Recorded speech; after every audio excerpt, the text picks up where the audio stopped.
Assalamualaikum warahmatullahi wabarakatuh.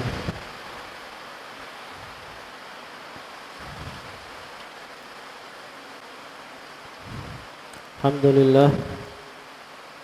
Alhamdulillahilladzi mala'a quluba awliyaihi bimahabbatihi wahtasa arwahahum bisyuhudi 'azamatihi wa hayya asrarahum lihamli 'aba'i ma'rifatihi. Allahumma salli ala sayyidina Muhammadin abdika wa nabika wa rasulika nabiyil ummi wa ala alihi wa sahbihi wa sallim tasliman biqadri 'azamati dzatika fi kulli waqtin wa hin, amma ba'du. Alhamdulillah, para jamaah hadirin hadirat rahimakumullah. Di tengah cuaca hujan ya, bersamaan dengan mulai pengajian, kita masih ditakdirkan Allah bisa melanjutkan pengajian rutin kitab Ihya Ulumuddin ini. Mudah-mudahan kita ditakdirkan bisa istiqomah dan ilmu yang kita dapatkan dari barokah Imam Al-Ghazali ini manfaat fid dini fid dunya wal akhirah. Amin Allahumma amin. Saderengipun mulai mari kita kirimkan Fatihah. Ada nyuwun bantuan Fatihah kepada jamaah kita, Bapak Sokip. Bapak Sokip Griyane Gedangan, Kampung Pande. Ini sudah sakit sekitar 2 minggu terakhir atau 3 minggu mungkin. Jadi beliau tidak bisa ngaji beberapa pertemuan terakhir ini. Ternyata beliau sakit. Kita tidak ada kabar ya. Baru dengar minggu lalu. Mudah-mudahan sakitnya beliau segera diangkat, diberikan kesembuhan, diberikan ketabahan dan kesabaran. Yang kedua, nanti Fatihah ini juga kita hadiahkan, kita tujukan kepada ibu mertua dari Bapak Musholin ya. Namanya sebenarnya buatan Semarap ya. Ibu mertua dari Bapak Musholin ini rawat inap juga di rumah sakit. Mudah-mudahan kepada beliau berdua dan mungkin ada di antara keluarga kita yang hadir di sini, yang mungkin juga ada yang sakit, keluarga, tetangga, temannya, kita hadiahkan juga untuk beliau semua. Ala hadiniyah wa ala kulli niyatin sholihah. Al-Fatihah. A'udzu billahi minasyaitonir rajim. Bismillahirrahmanirrahim. Alhamdulillahi rabbil alamin arrahmanir rahim maliki yaumiddin. Iyyaka na'budu wa iyyaka nasta'in. Ihdinas siratal mustaqim. Siratal ladzina an'amta 'alaihim ghairil maghdubi 'alaihim waladdallin. Amin. Bismillahirrahmanirrahim. Qala al-mu'allif rahimahullah wa ta'ala wa nafa'na bihi wa bi ulumihi fid dharaini amin ya rabbal alamin. Rabbi yassir wa a'in. Halaman 258 ya. Menerangkan kadar atau ukuran ilmu fardu kifayah itu dipelajarinya seberapa banyak kadarnya. Kemarin kan sudah diterangkan ada 3. Yang pertama ringkes saja, sedikit saja. Itu ada yang sudah cukup. Yang kedua ada yang sedengan, kata Imam Ghazali. Memang enggak bisa sedikit, tapi juga enggak boleh banyak-banyak, sedengan. Lalu yang ketiga dari ilmu yang fardu kifayah itu ada yang sampai harus ditekuni, diperdalam. Itu kemarin di pertemuan minggu lalu ya. Jadi ada harus dipelajari, tahu tapi sedikit, sedengan dan mendalam. Nah, kenapa kok ada ukuran-ukuran itu? Ya berdasarkan kebutuhan. Tidak semua orang itu harus belajar ilmu yang tergolong fardu kifayah. Misalnya kalau fardu kifayah itu kan juga ilmu kedokteran. Masa semua orang mau belajar ilmu kedokteran? Kan tidak. Kalau sudah ada, misalnya di desa ini ada 2 orang jadi dokter umum saja sudah secara fardu kifayah itu sudah tuntas. Yang lain tidak perlu ikut-ikut belajar ilmu kedokteran. Karena yang wajib kemarin adalah ilmu justru tentang sifat zat dan af'alnya Allah. Ilmu tentang Allah dan ilmu tentang membersihkan hati dan batin. Justru itu yang wajib. Diibaratkan kemarin itu kalau kita terlalu fokus pada ilmu fardu kifayah, sedangkan yang fardu kifayah itu sudah ada yang menekuni, sudah ada yang mengambil, menguasai. Itu seperti diibaratkan seperti orang yang di dalam bajunya ini ada ular berbisa, ada kalajengking yang berbisa, tapi kita malah ingin membantu orang lain yang dirubung laler. Kita mengusir laler untuk orang lain. Sudah di dalam dirinya ini ada berbahaya, sesuatu yang bisa mematikan, membinasakan, kok malah ngurusi orang lain, dan itu bukan perkara penting ya, hanya sepele. Perkara ngusir laler.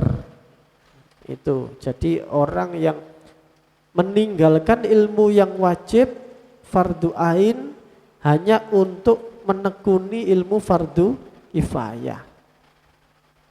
Akhirnya ada yang diibaratkan juga seperti lilin. Lilin itu kan orang lain dapat sinarnya, tapi dirinya sendiri habis terbakar. Jadi itu penjelasan di minggu yang kemarin. Nah, ini menyambung pada halaman 258. Bismillahirrahmanirrahim. Fama asyadda khima kota,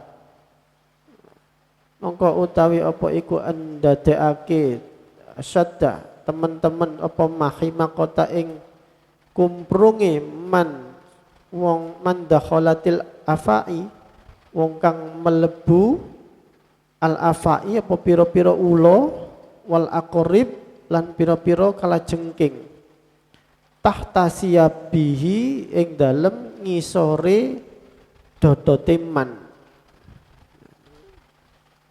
Apakah ada yang lebih bodoh daripada orang semacam ini, kata Imam Ghazali. Ya kan sangat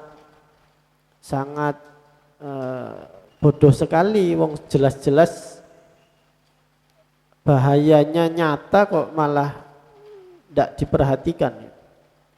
Wahamat bikotlihi lan nejo apa afai ulo bikotlihi kelawan mateni man, wahwa lan utawi hali utawi man iku yatlubu nuprih sapa man midzat batan ing kebut yadfa'u biha dzubaba, kang nolak sapa man kelawan midapa ing laler.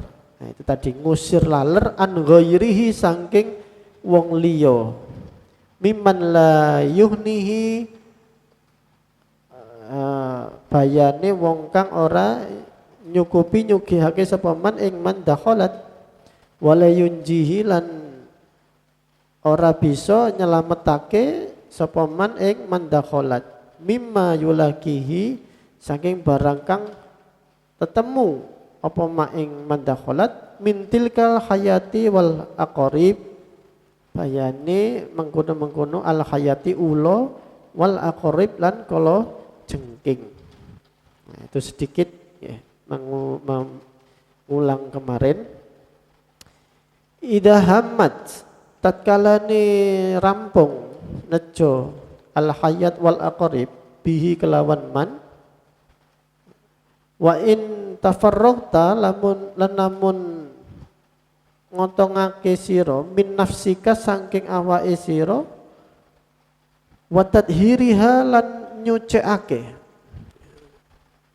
tadhir mensucikan nafsika wa qadarta lan kuwasa sira mampu ala tarki dohiril ismi ing atase ninggal dosa kang lahiriah.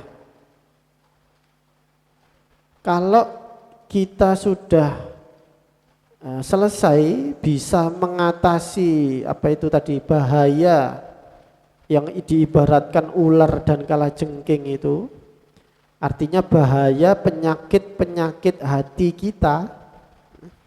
Kalau kita sudah beres, sudah bisa menterapi kata Imam Ghazali, dan kita sudah bisa membersihkan hati kita, nafsu kita, serta meninggalkan dosa-dosa maksiat yang sifatnya dohir wa batinihi lan dosa-dosa batin wasoro dalika lan dadi apa mengkono-mengkono tarki daidanan laka ikut dadi pekulinan ya, menjadi wis kulino jadi otomatis wa adatan lan dadi kebiasaan, adat, pengadatan, kebiasaan, tradisi untuk diri kita sendiri. Kita sudah biasa taubat ya, mengoreksi aib-aib diri, memperbaiki akhlak kita, sudah otomatis ya, sudah kebiasaan. Mutayassirotan kan gampang fika ing dalam sira wa ma abada dzalika lan gawe apa abada iku apa abada dadekake aduh apa ma ing dzalika mengkono-mengkono kudrat minka saking sira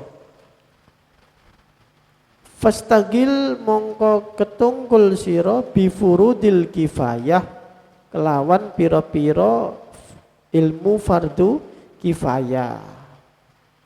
Jadi kalau kita sudah bisa beresi diri kita sendiri, kita bisa membersihkan batin, akhlak kita, lalu ini sudah mendarah daging ya, sudah menjadi kebiasaan kulino, baru kita boleh merambah kepada sektor atau bidang fardu kifayah. Walaupun yang fardu kifayah itu sudah ada yang istilahnya sudah ada yang ngepos, sudah ada yang menempati, tapi kita ini dalam rangka membantu, memperkuat, memperkokoh itu. Warai tadrija lan ngerekso sira ing tadrija ing gawe tingkatan derajat fiha ing dalam ilmu fardu kifayah. Buatlah sebuah apa ini step by step. Nah, gampangane ngoten. Ojo langsung kabeh. Tapi sekali lagi catatannya ini setelah kita kata Imam Ghazali, setelah kita beres dengan diri kita sendiri. Fabtadi'u mongko ngawiti sira bi kitabillah ta'ala kelawan kitab Allah Ta'ala Al-Quran. Awalilah, mulailah membahas tentang cabang-cabang ilmu fardu kifayah yang berkaitan dengan Al-Quran. Summa bisunnati rasulihi sallallahu alaihi wasallam, lalu membahas tentang sunnah-sunnahnya, hadis. Summa bi ilmi tafsir, kemudian pada ilmu tafsir. Wasairi ulumil Quran, lan sekabehane pira-pira ilmu Al-Quran. Min ilmin nasikh wa mansukh, bayane saking ilmu nasikh dan mansukh, apa niku, teori atau ilmu abrogasi hukum ya, perombakan hukum, nasikh mansukh. Jadi napa niki, nasikh dawuh kang nyalin ya. Ada yang dinasih, disalin, diganti. Wal mansukh ada yang disalini, yang digantikan. Jadi ayat-ayat Al-Quran itu ada yang dinasih oleh ayat yang lain. Bukan berarti ayat Quran itu dihapus, tapi yang dipegang kemudian adalah ayat yang turun belakangan. Misalnya contoh napa kadang ya. Ya ayyuhalladzina amanu taqullaha haqqa tuqatih. Nah, itu kan sering dibaca sama khotib Jumat. Ya ayyuhalladzina amanu ittaqullaha haqqa tuqatih. Wahai orang-orang yang beriman, bertakwalah kepada Allah dengan setakwa-takwanya. Itu bagaimana kita takwa setakwa-takwanya ini ku yo nopo? Penjelasan beberapa ulama itu ayat ini ternyata sudah dimansuh, sudah dinasah oleh ayat yang lain. Ya ayyuhalladzina amanu ittaqullaha mastata'tum, bertakwalah kepada Allah mastata'tum, sesuai dengan kemampuan kalian masing-masing. Jadi yang pertama ittaqullaha haqqa tuqatih, itu kata para ulama diganti atau dinasih oleh ayat yang lain ittaqullaha mastata'tum. Bukan berarti ayat yang pertama yang haqqa tuqatih itu dihilangkan, dihapus dari Al-Quran, tidak. Tapi apa itu namanya, hukumnya ini digantikan dengan ayat yang belakangan, yang datang setelahnya oleh, misalnya contohnya tadi haqqa tuqatih diganti dengan mastata'tum. Bukan berarti hilang, tetap ada ayatnya. Nah ini contoh nasikh dan mansukh. Wal mafsuli wal mausuli, ada ayat Al-Quran yang mafsul dan mausul, dipisah, dan ada yang disambungkan. Ini semua ulumul Quran. Wal muhkami wal mustasyabih, ada yang ayat-ayat yang muhkamat, ada yang mutasyabihat. Wa kadzalika, maka seperti itulah kaya iku apa mengkono-mengkono ulumul Quran fi sunnati ing dalam ilmu sunnah.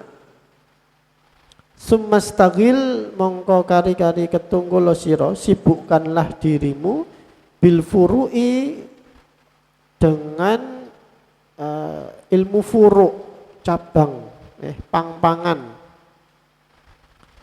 Wa huwa lan utawi ilmu furu' iku ilmu madhabi iku ilmu madhab fikih min ilmi fikih saking ilmu fikih dunal khilafi ora ilmu khilaf.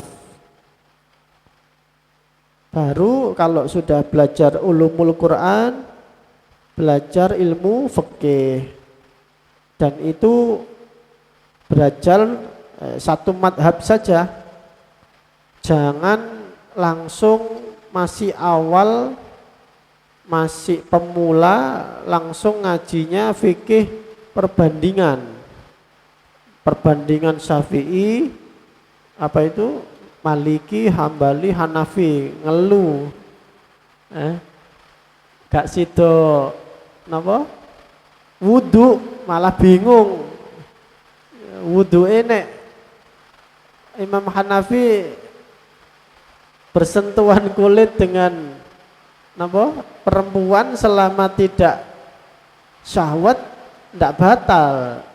Imam Syafi'i batal. Harus belajar tentang dalile dua hal ini. Itu kan jelimet.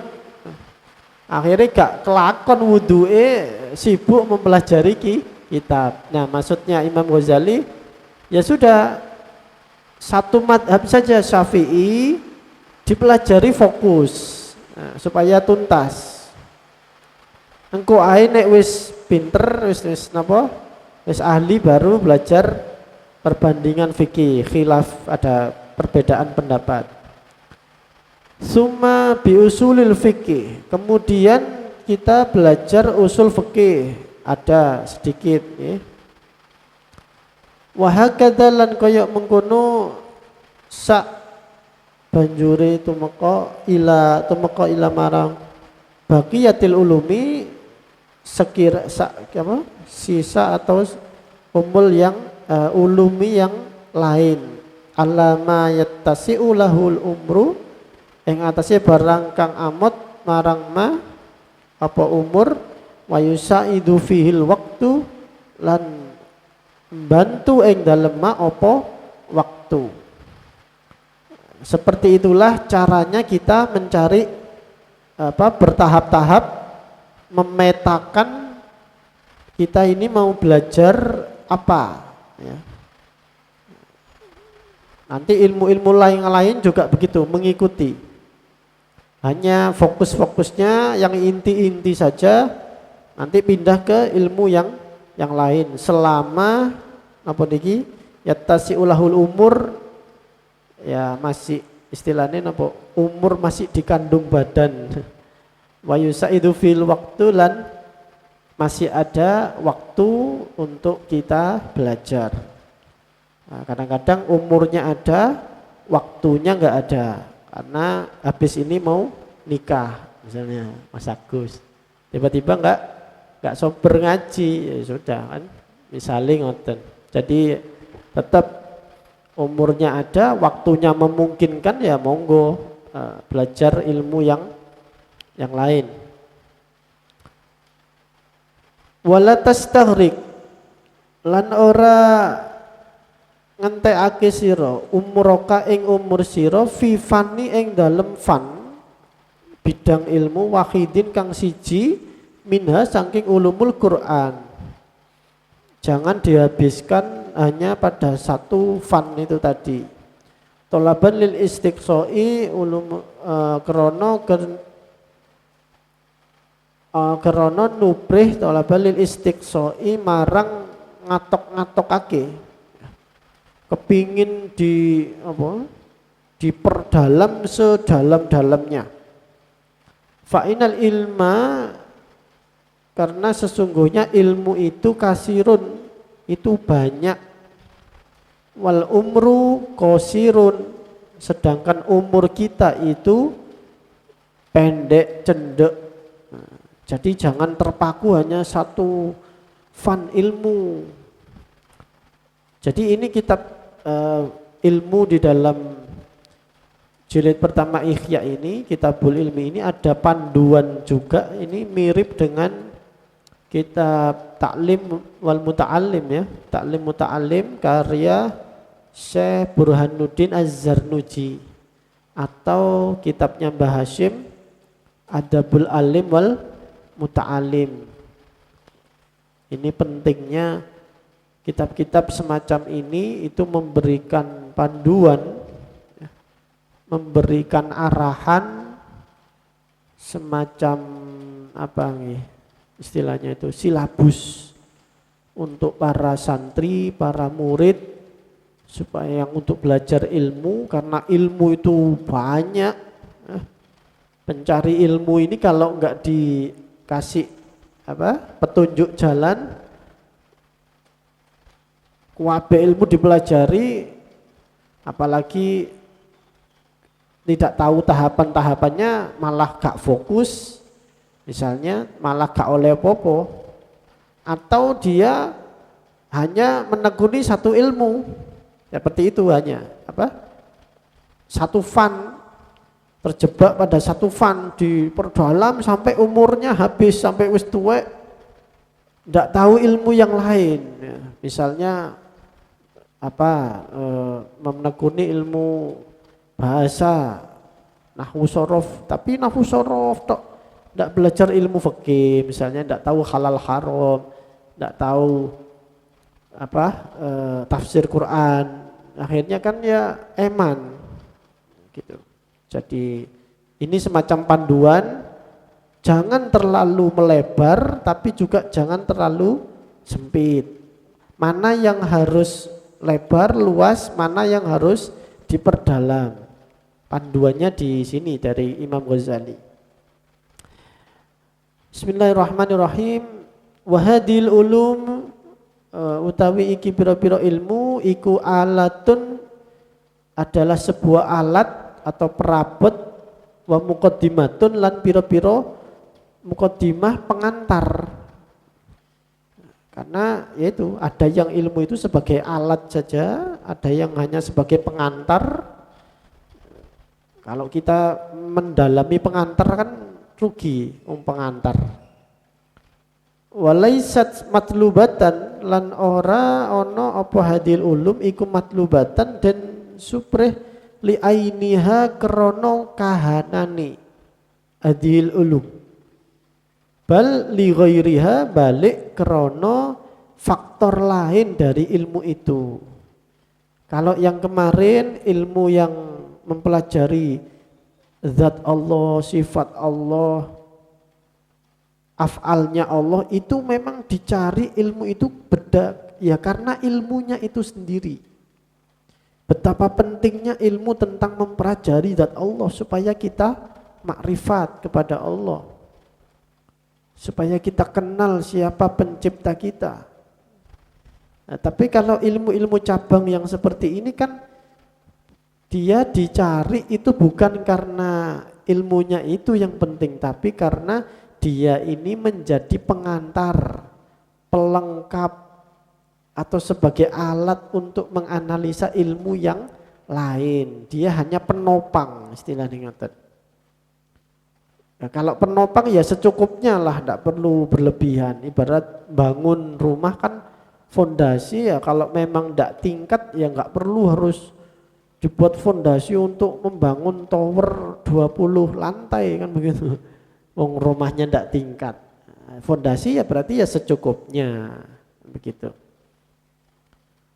Wa kullu ma yutlabu ili ghairi, lan utawi saben-saben barang kang den yatlubu den supri apa ma li ghairihi krana faktor lain, falayam bagi ora seyugjone an yansa apa yen to lali sapa wong fihi ing dalem ma al matluba ing perkara kang den suprih, wa yastaksira minhu lan ngakeh-ngakehake sapa wong saking ma. Yaitu karena kita harus fokus apa yang kita cari ya, yang kita target itu apa. sehingga tidak perlu untuk memperdalam pada hal-hal yang sebetulnya hanya sifatnya pelengkap.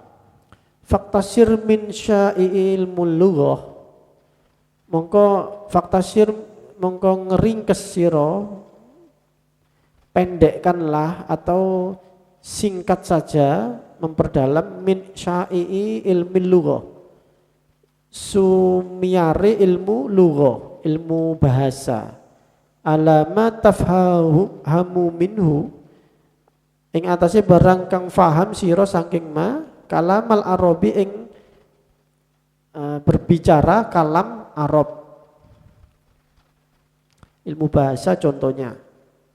Watantiku bihi lan ngucap sira kelawan ma, bisa bercakap-cakap, bisa berucap. Wa man ghoribihi lan saking angeli ilmu lughah, ala ghoribil Qur'an ing atase makna angel-angele Al-Qur'an. Hanya untuk kita sekedar mampu untuk mengungkapkan makna-makna Al-Qur'an, ilmu bahasa itu sebagai alat untuk mengungkap maknanya. Wa ghoribil hadis lan makna angele ilmu hadis. Wada'i ta'ammuqa fihi lan wada'i lan ninggal sira at-ta'ammuqa ing jeruk-jerukake fihi ing dalam ilmu lughah. Ya, cukup secukupnya saja. Pokoknya bisa istilahnya baca kitab kuning misalnya begitu. Ya, itu cukup.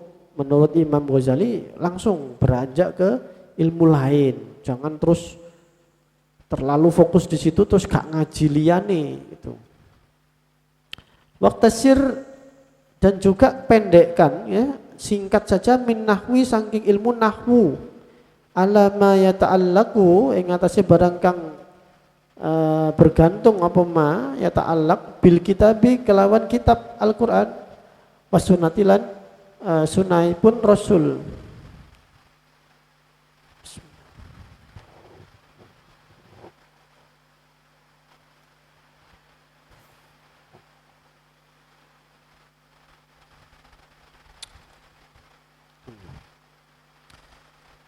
Fama min ilmin mongko ora ana utawi ilmu illa walahu angin iku tetep kedue ilmu iktisorun utawi ngeringkes waktisodun lan sedengan wastiksoun lan ngatokake memperdalam. Kembali lagi ilmu, setiap ilmu itu mana yang harus disingkat dipelajari cukupnya sedikit, ada yang sedengan, ada yang perlu diperdalam. Hebatnya Imam Ghazali begini ya, karena beliau sudah ngaji hampir semua fan ilmu. Mulai dari ilmu bahasa, fikih, usul fikih, beliau ngaji pada Imam Al-Haramain, ya, fikih dan usul fikihnya. Imam Haramain kan yang ngarang kitab Al-Waraqat ya, kitab usul fikih. Terus beliau ngaji kepada siapa ini? Yang di lupa saya. Guru-guru besarnya beliau. Kalau dalam hal tasawuf, beliau banyak bergurunya pada orang-orang Tarekat Naqsabandiyah sama Khalwatiyah atau Malamatiyah. Jadi beliau sendiri sudah banyak memperdalam ilmu, hampir semua ilmu agama Islam ini diperdalam, bahkan filsafat juga. Beliau sampai mengkritik filsafat menggunakan ilmu filsafat. Di kitabnya yang biografinya itu apa? Kitabnya Imam Ghazali. Itu kan ilmunya ada tahafud al-falasifah, itu mengkritik Ibnu Rushd. Ya. Tahafud al-falasifah. Kok mengkritik Ibnu Rushd? Mengkritik Ibnu Sina, filsafat Ibnu Sina. Filsafat Yunani kuno juga. Tahafudz al-falsafah. Jadi beliau sudah belajar semua ilmu, semua fan, sehingga bisa memetakan seperti ini tuh bisa, mana yang harus diperdalam, mana yang harus sedengan dan harus simple saja. Bismillahirrahmanirrahim. Wa nahnu lan utawi ingsun iku nusyiru ilaiha, meruhake ingsun marang ilaiha malang iktisad fil hadisi ing dalam ilmu hadis wa tafsiri lan ilmu tafsir wal fiqhi lan ilmu fikih wal kalami lan ilmu kalam litaki sabiha adapun nyiasake sira kelawan ilmu-ilmu niku wau kelawan ilmu kalam, ilmu fikih ghairaha ing liyane ilmu. Fal iktisaru mongko utawi ngeringkes fi tafsir ing dalam ilmu tafsir. Ma yablughu di'fal Qur'an iku barang kang tumeka apa ma di'fal Qur'an ing tikelane Al-Qur'an. Kalau mempelajari ilmu Al-Qur'an ya, ilmu tafsir Quran itu yang paling ringkas, yang paling sedikitnya atau minimalnya adalah fal Quran 2 kalinya Al-Quran ketebalannya fil miqdari ing dalam kira-kirone. Kira-kira ya 2 kalinya Al-Quran itu. Kalau ingin mempelajari tafsir yang sudah paling simple lah, paling pendek. Kama sunnafahu koyok barang kang wis nyerang ing ma Aliul Wahidi ing ngarang ing ma ing apa sapa Ali Al-Wahidi Al-Buri An-Naisaburi kang bangsa Naisabur. Ini rekomendasi kitab dari Imam Ghazali seperti kitabnya Syekh Ali Al-Wahidi An-Naisaburi, kitab tafsirnya wa huwa wajizu utawi masonafiku kitab tafsir Al-Wajiz. Nah, seenggak-enggaknya kalau ingin belajar tafsir, contohnya seperti kitab tafsirnya Al-Wajiz dari Syekh Ali Al-Wahidi. Wal iktisadu lan pada tataran yang tengah-tengah, sedengan dalam ilmu tafsir Quran iku ma yablughu salasata barang kang tumeka apa ma iku telung ad-afi tikelan salasata ad-afi pira-pira 3 kalinya Al-Qur'ani Al-Qur'an ketebalannya kira-kira kama sonnafahu kaya barang kang wis ngarang sapa Syekh Ali ing ma minal wasiti saking kitab Al-Wasit fihi ing dalam tafsir. Wa ma wara'a dzalika lan utawi barang kang sak mburine mengkono-mengkono iku iktisaun berarti sudah termasuk memperdalam. Ya, memperdalam mustaghnan kang den sugyake anu apa iktisa fala maraddalahu mongko ora ana ketolak iku maujud lahu marang itisa ilan tihail umri marang katok-katoke umur, maka akan menghabiskan umur ya, sampai dicontohkan contohnya kalau ilmu tafsir adalah seperti kitab apa tadi yang pertama kitabnya Syekh Ali itu adalah Al-Wajiz, itu 2 kalinya Al-Quran ketebalannya, itu sudah yang paling simple.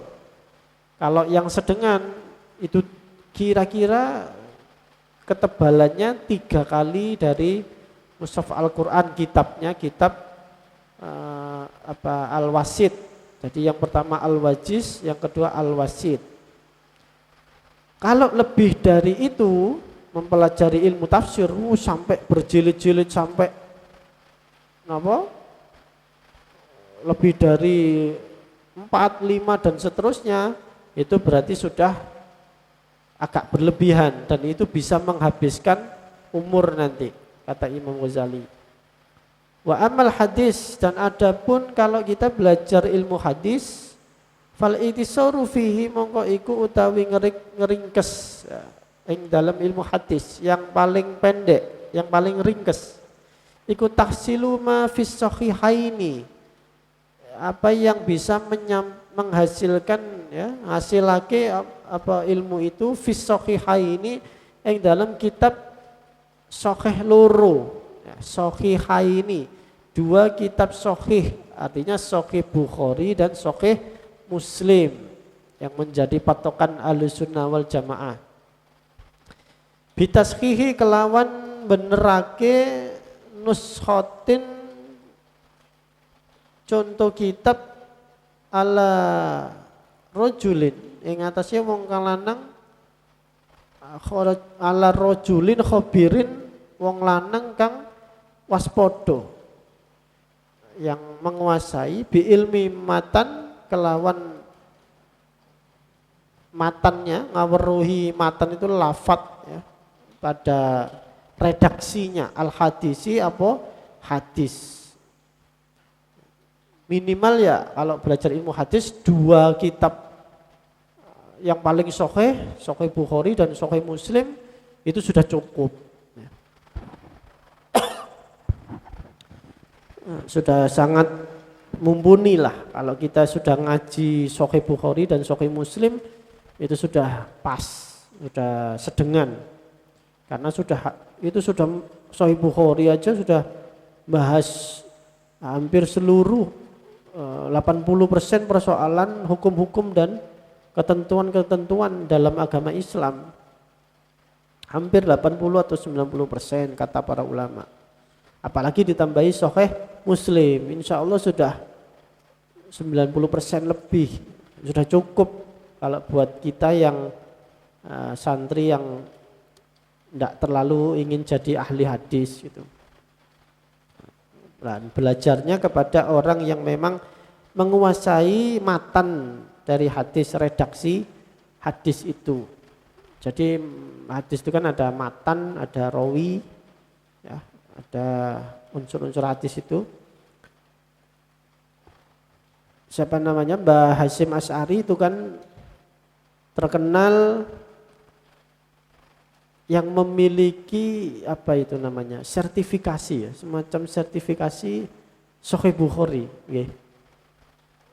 Punya apa ya itu, semacam sertifikasi dari Mekah bahwa beliau itu betul-betul tidak hanya sekedar lulus khatam tentang Sahih Bukhari, tapi betul-betul punya kemampuan untuk menjabarkan dan mengajarkan ke orang lain, sehingga waktu itu ada istilahnya apa itu pada zaman beliau itu.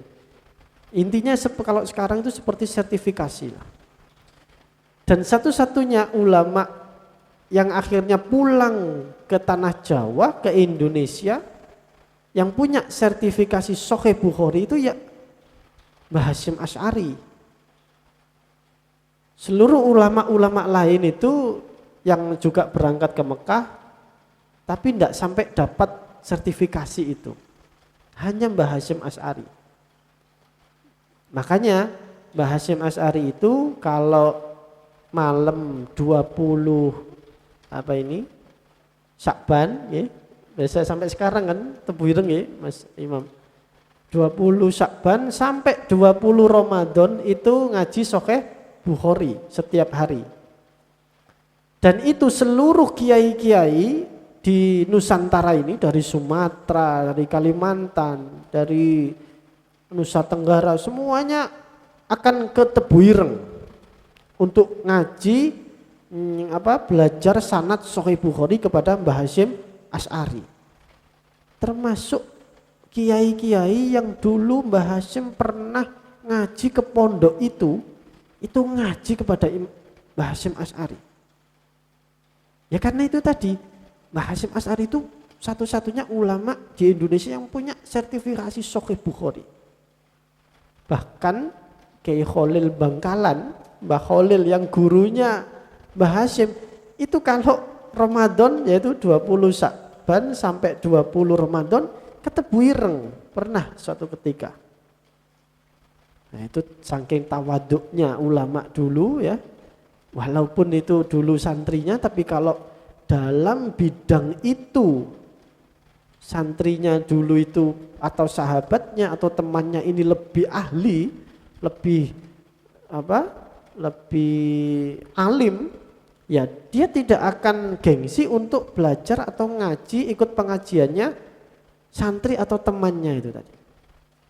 Maka Mbah Khalil itu ke Jombang, ke Tebu Ireng, dan kiai-kiai lain yang dulu Mbah Hasyim pernah ngaji datang semua. Wah, nangis Mbah Hasyim ini, bagaimana?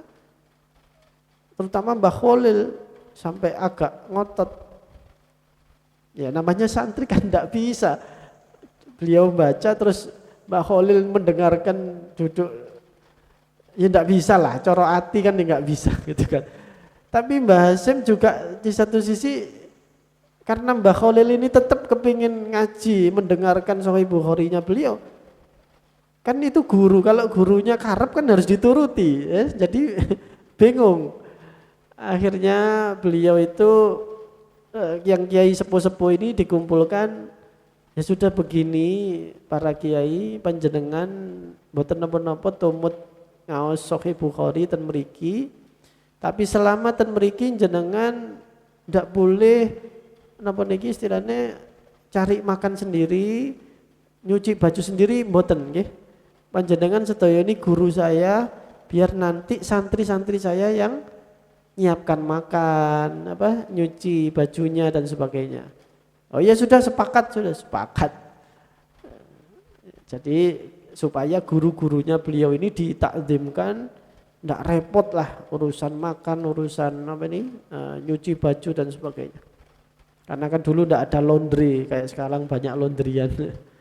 Akhirnya ternyata justru malam-malam itu ada santri, ada yang mengatakan santri, ada yang mengatakan Mbah Khalil itu tahu ada Mbah Hasyim itu malam-malam itu keluar ngambili pakaian kotor lalu dicuci di sumur. Jadi dicuci Pak. Ternyata bukan Mbah Hasyim tidak menyuruh santri-santrinya untuk nyuci pakaian gurunya, tapi pakaian gurunya itu dicuci sendiri oleh Mbah Hasyim. Termasuk pakaiannya Kiai Khalil, termasuk kiai dari Jawa Tengah, dari Madura, dari pokoknya yang beliau pernah ngaji dipilih dicuci. Baru kalau jamaah yang bukan gurunya Mbah Hasyim itu dicucikan oleh santrinya. Nah, peristiwa ini terkenal ya, masyhur, pernah disampaikan oleh Almarhumah Gus Solah atau Gus Dur juga pernah cerita, terkenal ya, di Tebu Ireng. Sampai sebegitunya ya.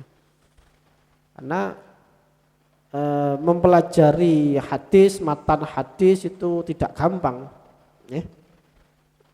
Nah, Mbah Hasyim termasuk yang punya sertifikasi. Malah sekarang tidak ada seperti itu. Jarang ada ulama bisa mencapai itu. Itu ada grade-nya, ada standarnya sendiri. Kenapa kok bisa dapat sertifikasi itu? Karena beliau ngaji dulu masih menangi Syekh Nawawi Banten, Syekh Mahfud Termas, lalu Kiai Khotib Minangkabawi, lalu mengambil sana juga ke Syekh Yasin bin Isa Al-Fadani, itu musnidnya dunia. Hadis pasti dari Syekh Yasin bin Isa Al-Fadani itu juga. Katanya begitu. Beliau yang dapat di situ. Artinya betul-betul Sahih Bukhari itu dikuasai. Ada yang mengatakan Mbah Hasyim itu hafal lebih dari 100.000 hadis. 100.000.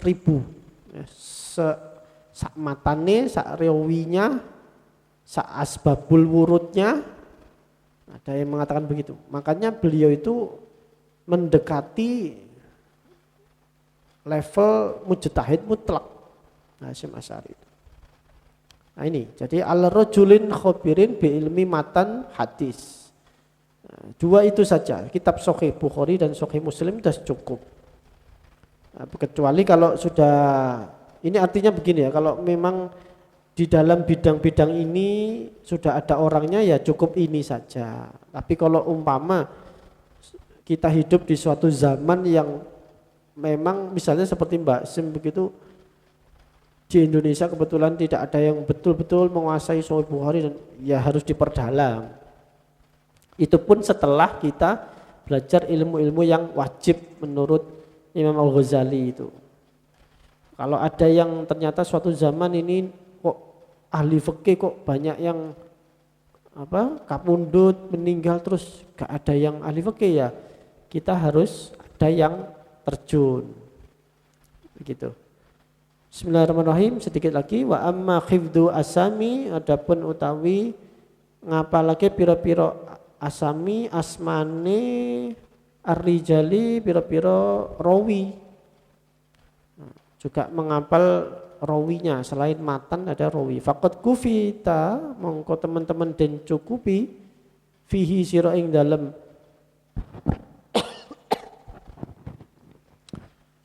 ing dalam khifdi ngapalake ning wau bima tahamalahu kelawan barang kang mikul anka ing saking sira man qablaka sapa wong sadurunge sira walaka lan iku keduwe sira.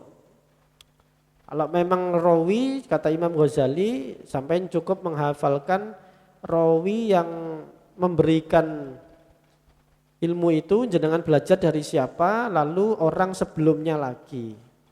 Misalnya kalau nggih kula misalnya umpami contoh saya ngaji ke abah saya ke misalnya ke siapa Kiai Sobari atau Kiai Tolha, sampai 2 tingkat artinya kepada kakek guru sudah cukup. Kalau untuk pertanggungjawaban ilmu lah, pertanggungjawaban ilmiah. Sama dulu ngaji kemana? Itu pada ini. Lalu si A ngaji ke siapa? Ke 2 tingkat, ya itu sudah cukup. Ya kalau hafal sampai atas ya monggo.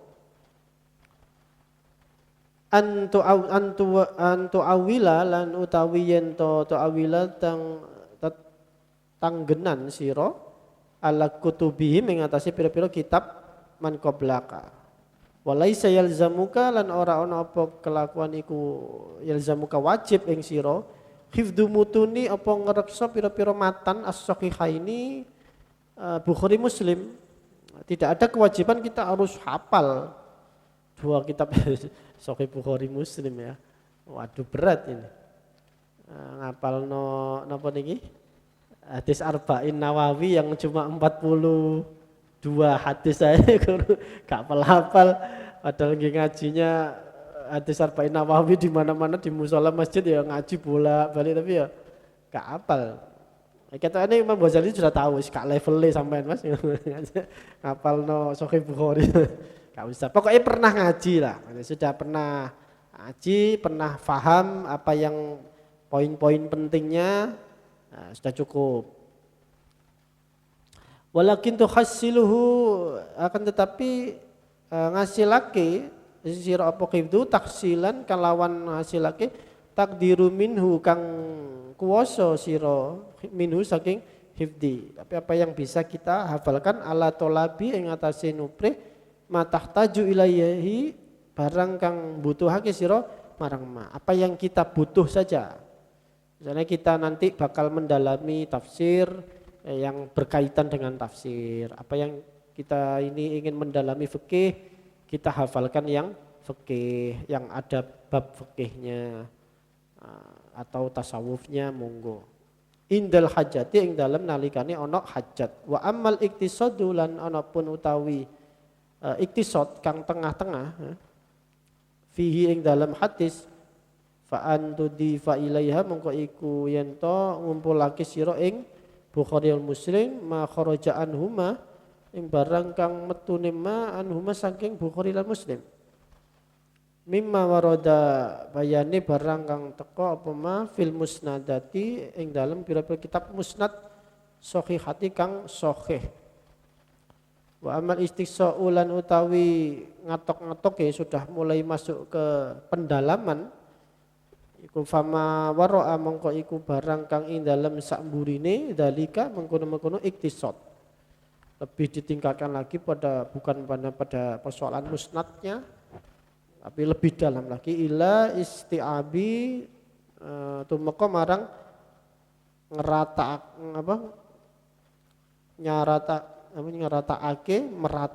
kulli manukila saben-saben barang kang denukil apa ma minad dhaifi bayani hadis-hadis sing dhaif wal qawi lan sing hadis kang kuat sahih lan sahih wasakim lan sakim ma'a ma'rifati turuki beserta kita mengetahui aturuki dalane riwayat al-kasirati kang wakeh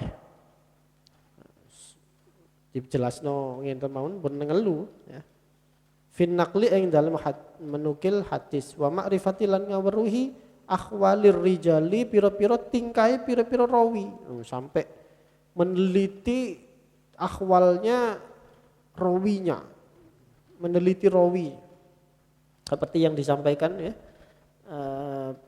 Imam Bukhari itu meneliti rawi itu sampai pernah ada orang yang mau nangkep kuda kir ternyata tidak ada tidak ada makanannya kir kuda nih moro dicekel itu beliau tidak mau belajar hadis pada orang itu. Nah sampai sebegitu alasan-alasan ahli hadis itu kenapa tidak mengambil hadis dari rawi A, kenapa kok ngambil hadis dari rawi B. Jadi belajar ilmu hadis yang sampai ahli hadis seperti ini itu akhirnya ya belajar seperti aibnya para rawi. Aibnya para rawi hadis ini benar-benar diteliti ada aibnya apa enggak. Kalau rawinya kayak pulau sampean kayak ini cangkruan nang warung kopi tidak dalam rangka dakwah tapi karena leha-leha hadis itu walaupun aslinya sahih jadi turun jadi hasan karena lewat rawi yang tidak kompeten misalnya gitu. Ini kan masalah seperti ini kan jeru Pak jelimet wa asma'ihim lan pira-pira asmani rijal wa ausofihim lan pira-pira sifate rijal namanya sifatnya tingkah lakunya itu semua harus kita pelajari kalau kita ingin memperdalam hadis. Jadi ini caranya Imam Ghazali memetakan ya kalau hadis ya apa sedengane ya apa simple ya apa.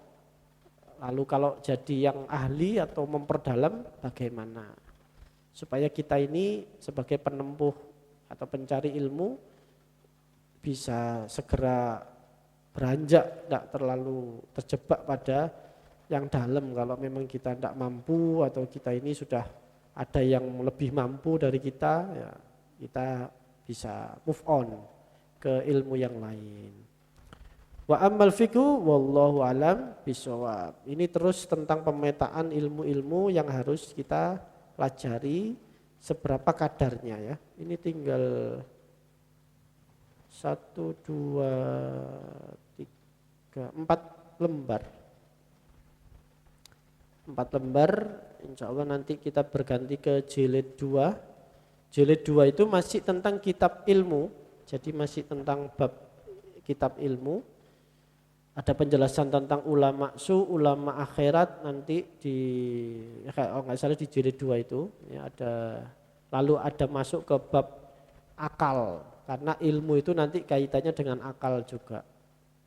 Mungkin jenengan yang sudah punya kitabnya disiapkan barangkali kalau 4 lembar ya 2 pertemuan lagi ya.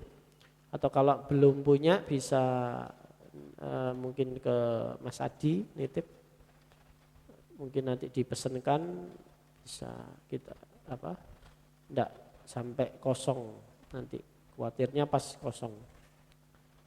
Demikian ngaji Ihya malam ini bersamaan dengan hujan yang reda, jenengan bisa pulang. Tadi pas ngaji, pas deres kita mau pulang, pas terang, alhamdulillah.